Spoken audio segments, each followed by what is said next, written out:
గోపవరం మండలంలోని survey number 1557లోని ప్రభుత్వ భూమిపై లిబరేషన్ పార్టీ పరిశీలన చేపట్టింది. రాష్ట్ర కార్యదర్శి బంగారు రావు మాట్లాడుతూ కూటమి ప్రభుత్వం భూముల పరిరక్షణలో విఫలమైందని విమర్శించారు.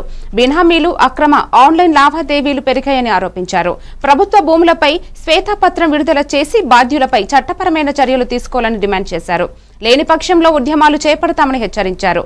పార్టీ నాయకులు చంద్రశేఖర్, చంద్రమోహన్ రాజు తదితరులు పాల్గొన్నారు.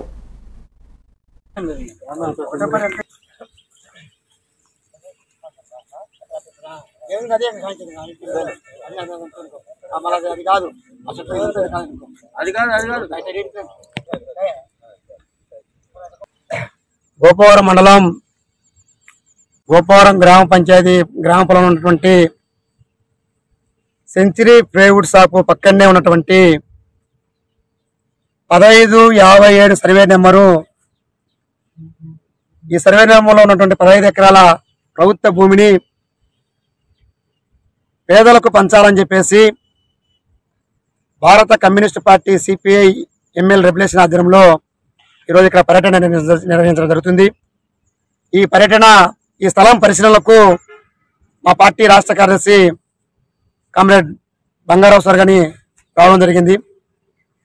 ఇది ఇక్కడే ఫ్యాక్టరీ ఉన్నది, ఇక్కడే కార్మికులందరూ ఉపాధి కోసం ఇక్కడ వస్తున్నారు.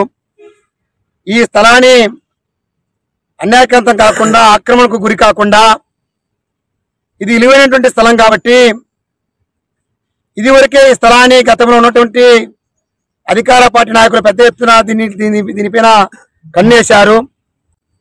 ఇది పేదలకు ఇవ్వాలని చెప్పేసి గత సంవత్సరం కాలం నుండి అనేక దఫాలుగా ఇటు రెవెన్యూ అధికారులకు, అటు ఆర్డీఓ గారికి వినతి పత్రాలు సమర్పించడం జరిగింది.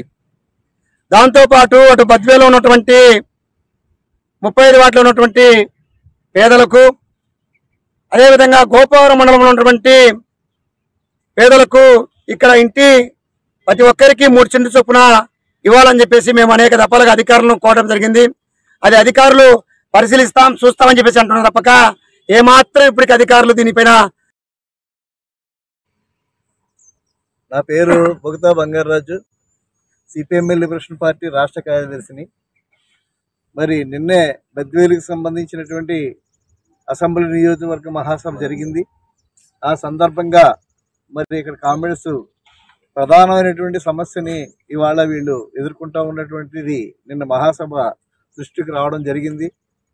ప్రధానంగా మరి గోపవరం మండలం, ఈ గోపవరం పంచాయతీలో ఉన్నటువంటి ఈ భూమి 15 ఎకరాల చిల్లరి భూమిని కొంతమంది కబ్జాదారులు వాళ్ళు ఆక్రమణ చేసుకోవడానికి ఒక ప్రయత్నం చేస్తున్నారన్నది మా పార్టీ నోటీస్కి రావడం జరిగింది.